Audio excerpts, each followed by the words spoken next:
आदाब अर्ज़ है। जो मैं कुछ कहूँगा मैं हलफ उठा रहा हूँ, जो भी कहूँगा सच कहूँगा। जो कल इतवार को मैंने बाग़े जना में देखा, न पीपल्स पार्टी की साइड लूँगा, न हुकूमत की साइड लूँगा, न पीटीआई की साइड लूँगा। जो मैंने कल इतवार को रात गए तक नमाज चौरंगी और बाग़े जना में देखा पीटीआई के जलसे के हवाले से, वो आपको मनोवन पेश करूँगा। अगर मुझसे कोई गलती हो जाए तो माफ़ करना, लेकिन मैं दानिस्ता कोई गलती नहीं करूँगा। अब मैं अपनी बात शुरू करता हूँ कि कल इतवार को तकरीबन मैं कोई 11:30 और 12 बजे के दरमियान वहाँ पहुँचा। वहाँ मैंने देखा कि वहाँ पिंडाल पूरा खाली था और बाग़े जना में कोई परिंदा पर नहीं मारा था, बल्कि वहाँ जो क्रिकेट खेल रहे थे उन्हें भी पुलिस ने भगा दिया। वहाँ पर न कोई कुर्सी थी, न कोई झंडा था, न कोई बैनर था, न कोई टैंकर था, न कोई लाइट थी, न कोई जलसे का इंतज़ाम था। अगर होता भी कैसे, क्योंकि जब मैं वहाँ बाग़े जना की तरफ पहुँचा तो चारों तरफ से पुलिस ने सारे रास्तों को कंटेनर या पुलिस मोबाइलों के ज़रिए बंद करके रखा हुआ था। बड़ी मुश्किलों से हमने बचा के वहाँ पहुँचे। जैसे हम ग्राउंड में पहुँचे तो वहाँ पर इक्का दुक्का जो कारकुन तकरीबन 12 बजे के बाद आना शुरू किए गए थे, उनको या तो पुलिस रोक रही थी वहाँ अंदर आने से, या जो पहुंच जाते थे उन्हें पुलिस जो है खामोशी से भगाने की कोशिश कर रही थी। जो नहीं भाग रहा था फिर पुलिस उसे मोबाइल में बिठाकर थोड़ा आधा किलोमीटर दूर छोड़कर फिर वापस आ रही थी। जो इससे भी ज़्यादा एग्रेसिव कारकुन थे, पुलिस जो है वो उन्हें जो है मुख्तलिफ़ गाड़ियों में बिठाकर या तो बहुत दूर छोड़ के आ रही थी या फिर उन्हें तंबीह कर रही थी कि आपको यहाँ वापस न देखें।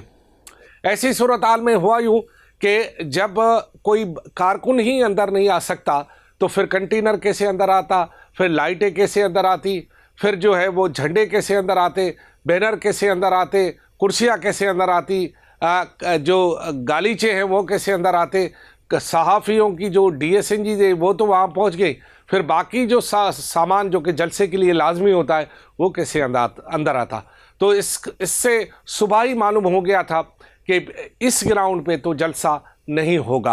अब नहीं होगा और होगा के दरमियान जो है वो सारी सूरत हाल थी। सिंध हुकूमत के बार बार ये बयानात आ रहे थे कि हमने तो इजाज़त दे रखी है, अब जलसा करना जो है पीटीआई वालों का काम है। और फिर वो इसके साथ ये भी कह रहे थे कि अगर पीटीआई के पास कारकुन नहीं है या इंतज़ाम नहीं है तो हम करके देते। दूसरी जानिब दोपहर को ही पाकिस्तान तहरीक इंसाफ के सेक्रेटरी जनरल सुल्तान अकरम राजा जो है यहाँ पर प्रेस क्लब में आए। उन्होंने प्रेस कॉन्फ्रेंस की कि हमें सरकार ने इजाज़त तो दी है, लेकिन जलसे करने के हवाले से रुकावटें डाली जा रही हैं। हकीकत में रुकावटें थी, ये मैं बिल्कुल हल्फिया कह रहा हूँ कि वहाँ रुकावटें थी और लोगों को वहाँ पर ग्राउंड में आने नहीं दिया जा रहा था। अब पाकिस्तान तहरीक इंसाफ के सेक्रेटरी जनरल कहते हैं कि जी हम जलसा तो लाजमी करेंगे। अब यूँ हुआ कि जैसे 12 बजे के बाद जैसे ही सूरज की तपिश बढ़ी तो कारकुनों का भी थोड़ा थोड़ा पारा बढ़ता रहा। आहिस्ता आहिस्ता कारकुन क्योंकि जलसे आम की तरफ गाह की तरफ नहीं जा रहे थे, फिर कारकुनों ने जो है वो नमाज चौरंगी का रुख किया, जहाँ वो आहिस्ता आहिस्ता जमा होते रहे। लेकिन तकरीबन 3 बजे तक मैंने ये देखा कि 3 घंटे तक कारकुनों और पुलिस के दरमियान आंख मचोली होती रही। कभी कभार कारकुन गलियों से निकलकर नारे मारते आगे बढ़ते, फिर पुलिसों ने पीछे करती कि कहीं हल्की फुल्की जो है वो लाठीचार्ज भी हुआ। और बाद में जो ये देखा गया कि जो कारकुन नहीं भाग रहे थे उन्हें फिर पुलिस के ज़ोर से गलियों से भगाया भी जा रहा। लेकिन कारकुन जाने का नाम नहीं ले रहे थे, वो किसी और गली से आ रहे थे, किसी और गली से आ रहे थे। और इस तरह कारकुनों का एक बड़ा हुजूम जो है वो चारों तरफ जो है वो नमाज चौरंगी पर जमा हो गया। लेकिन जो कारकुनों को आना था बाग़े जना की तरफ, वहाँ पर कारकुनों की आमद का सिलसिला इस तरफ से रुक गया। लेकिन कारकुनों की तादाद क्योंकि बढ़ती जा रही थी और कारकुनों की तादाद को बढ़ता देखे हुए इंतज़ामिया ने ये देखा कि अब ये जो अनुभव है ये अब कंट्रोल नहीं हो सकता। लिहाजा एक आखिरी उन्होंने जो है वो ऐसे कहें कि हिकमत अमली इख्तियार की कि जो लोग जो है वहाँ पर आपको पता है कॉरिडोर से जो लोग बाग़े जना में दाखिल हो रहे थे या जो नूरानी कबाब वाली साइड से लोग जो आ रहे थे, उन्होंने फिर ऊपर से एंट्री दी बाग़े जना में और उनकी तादाद बहरहाल पुलिस से ज़्यादा थी। पुलिस ने पहले आंसू शेल किया, आंसू गैस फेंके, तो फिर कारकुनों ने फिर पुलिस पर पथराव भी किया। पुलिस की गाड़ियां के शीशे मैंने आंखों से टूटे हुए देखे। एक पुलिस एहलकार ज़ख्मी भी हुआ, जिसके बाद पुलिस ने ये समझा कि अब इस संभव से वो ज़्यादा नहीं कर सकते, या तो खुदा न खास्ता कोई बड़ी कैजुअलिटी ना हो जाए जिसकी वजह से पुलिस सेफ साइड ले गई और पुलिस ने वहाँ से जाने से ही अपनी गनीमत समझी। पुलिस ने बहरहाल जो है बाग़ जना छोड़ दिया। तकरीबन ये 3:45 बजे का टाइम था कि 3:30-4 बजे के दरमियान पुलिस ने ग्राउंड छोड़ दिया तो बाकी जो रुकावटें थी वो भी हट गई और फिर एक हज़ारों की तादाद में कारकुनान जो है वो बाग़ जना पे जमा हो गए। और यहाँ से जब पुलिस निमाज चौरंगी से भी हट गई तो विजुअल में देखा जा सकता है कि लोगों का एक तूफ़ान था जो कि दौड़ता हुआ बाग़ जना की तरफ बढ़ा। मैंने उस दौरान सोशल मीडिया देखता रहा, कुछ लोग कह रहे थे कि जी लोग जमा नहीं हुए, कुछ लोग कह रहे थे ये बातें हुए। हकीकी बात यह है कि लोग बेताब थे। सुहेल आफरीदी जो कि वज़ीर आला KP के हैं, उनके ख़िताब सुनने के लिए बेताब थे, उनका इस्तकबाल करने के लिए बेताब थे। बेताबी का आलम ये था कि 12 से रात 1 बजे तक कारकुनान जो है वो खड़े रहे और अपने जो कायद है उनका इस्तकबाल किया, उनकी बातें सुनी। उसके बाद ये हुआ कि 4 बजे के बाद कारकुनों ने कंट्रोल संभाल लिया। फिर न इंतज़ामिया न कुछ। कारकुनों के कंट्रोल संभालने से ये हुआ कि कारकुनों में कुछ कारकुन ऐसे भी थे जो मुश्तैल हो गए और उन्होंने फिर हमें मारना शुरू कर दिया। यानी आज TV की DSNG को उन्होंने नुकसान पहुंचाया। मैंने जो कहा था कि मैं हकीकी बात करूंगा, न मैं और PTI की करूंगा, न मैं पीपल्स पार्टी की करूंगा, न हुकूमत की करूंगा, न अपनी करूंगा। जो हमारी गलती होगी वो भी बताऊंगा। वहाँ पर फिर कारकुनों ने भेजा, आज TV पर हमला किया, हमारे जो है कैमरामैन थे उनको भगाया वहाँ से, उनको मारा, उसका पर्स भी गिर गया। इसकी निशानदेही वो PTI का कारकुन करेगा जिसने बाद में 3-4 घंटे के बाद खुद आकर पर्स दिया कि जनाब आपका ये पर्स पड़ा हुआ है। ये उसकी ईमानदारी है, शाबाश है उसकी। पैसे गायब हो गए थे लेकिन बाकी NIC वगैरह जो है वो सब उसने दिया। हमें उस पर शक नहीं है, हो सकता है जिसको पहले ये पर्स मिला हो उसने पैसे गायब किए हो। बहरहाल उसके बाद ये हुआ कि उन्होंने मारा जो है वो कैमरामैनों को, फिर वहाँ पे ज़ख्मी किया। उसके बाद जो है सारी DSNGयाँ पहले तो निमाज चौरंगी और निमाज चौरंगी पर जैसे जमा हुई फिर कारकुन जमा हो गए। आखिर भगा कर या हमें सेफ साइड जाके मस्जिद इमाम बारगाह अली रज़ा के करीब जाके हमें पनाह लेनी पड़ी। उसके बाद सारे सहाफ़ी PTI की जो, क्योंकि अंधेरा हो चुका था, अंधेरा होने की वजह से, क्योंकि मैंने कहा कि बाग़ जना में कोई इंतज़ाम नहीं था, ना कोई लाइट थी, ना कुछ नहीं थी।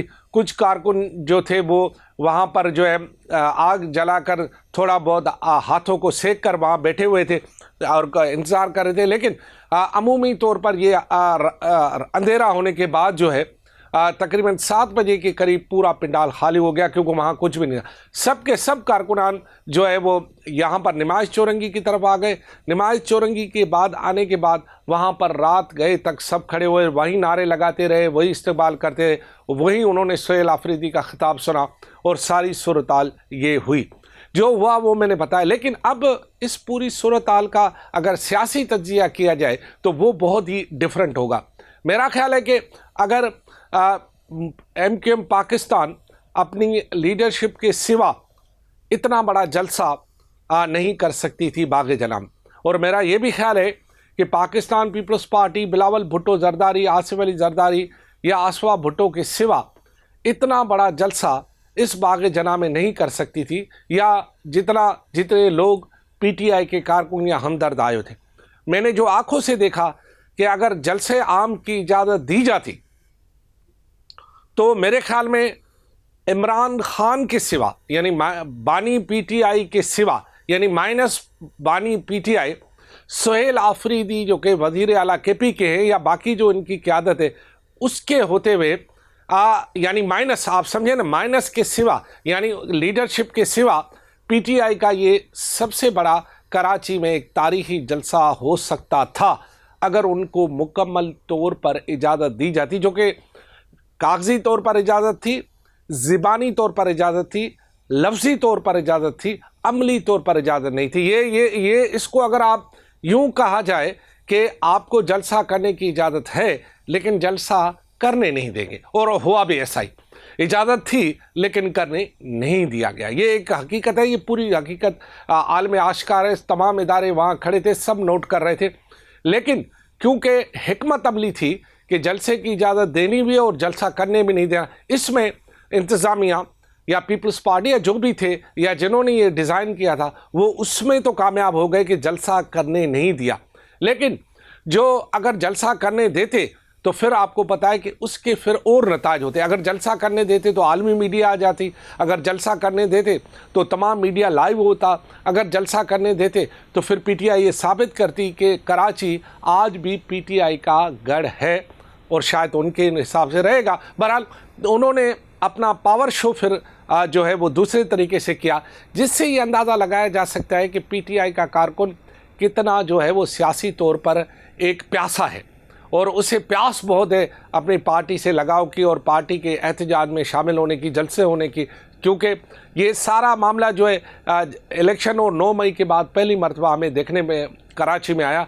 अब ये तो साबित हो गया कि पीटीआई सोहेल आफरीदी की क़यादत में मतलब माइनस से मुराद नहीं कि इमरान खान को छोड़कर, बल्कि इमरान खान की जेल में मौजूदगी के बावजूद पीटीआई कराची में स्ट्रीट पावर रखती है और उन्होंने अपना स्ट्रीट पावर दिखाया। जो हज़ारों की तादाद में लोग 8-8, 9-9, 10-10 घंटे तक नमाज चौरंगी में खड़े रहे, उनको जस हो, तो इसका मतलब ये है कि ये कारकुनान की स्प्रिट बता रही है कि कारकुन मौजूदा फरसुदा निज़ाम से कुछ न कुछ एलर्जिक है और वो इस सिस्टम से एलर्जिक है जो कि उन्हें खाता हुआ जा रहा है। और कारकुनान का ये जो वो, हाँ एक बात बिल्कुल वादे है कि कारकुनों की अक्सरियत का ताल्लुक बहरहाल जो है हमारे पश्तो बोलने वाले या पश्तून बोलने वाले भाइयों से था। ये इनका हकीकी राइट है कि वो किसी भी जमात को लाइक करें। बहरहाल उनकी तादाद ज़्यादा थी बनिस्बत उर्दू बोलने वालों के, सिंधी बोलने वालों के या बाकी ज़बानें बोलने वालों, लेकिन ये नहीं था कि ये नहीं थे, हाँ ये भी थे। मुझे दूर दराज इलाके के लोगों भी वहाँ मिले, जोई से, हैदराबाद से मुख्तलिफ लोगों मिले, वहाँ पर मुलाकात हुई। इसका मतलब क्या निकलता है पॉलिटिकली, कि इसका मतलब ये भी निकलता है कि अगर खुदा न खास्ता कल वो जो बानी लंदन है उसके बग़ैर भी अगर उसे इसी तरह की इजाज़त दी जाए तो हो सकता है वो भी बड़ा मुजाहरा कराची में कर जाए, तो फिर एक बार फिर एक नई सियासी बहस शुरू हो जाएगी।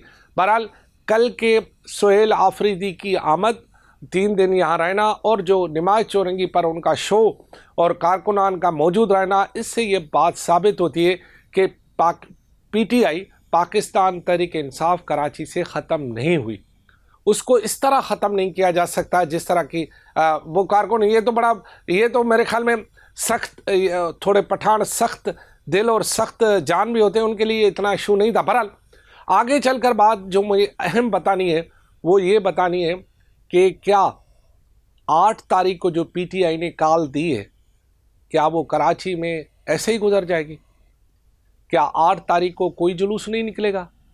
क्या 8 तारीख को कोई 8 फरवरी को कोई सड़क बंद नहीं होगी?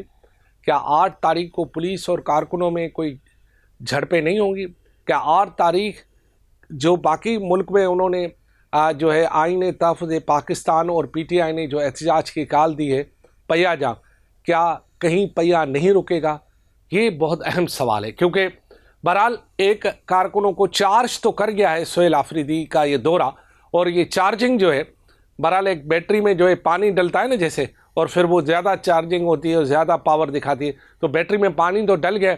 अब देखना है कि इंतज़ामिया, सिंध हुकूमत, पीपल्स पार्टी, बाकी लोग, MQM, जमात इस्लामी, ये सब किस तरह इस बात को करते हैं कि 8 तारीख को जमात इस्लामी भी इस स्ट्रीट पावर में शामिल हो जाएगी। अगर जमात इस्लामी भी शामिल हो जाती है तो फिर ये सूरत और कुछ अलग हो जाती है। लेकिन बहरहाल ये सारी सूरत ये बता रही है कि अगर पाकिस्तान में कोई सियासी पारा बढ़ा सकता है, अगर कोई सख्त सर्दियों में भी गर्मी का एहसास दिला सकता है, तो वो कल वाले वो कारकुनान जो है, जो कि मैंने देखे बाग जना में और उसके बाद नमाज चौरंगी पे, फैसला आवाम का है, आपका है। मैंने जो देखा बता दिया।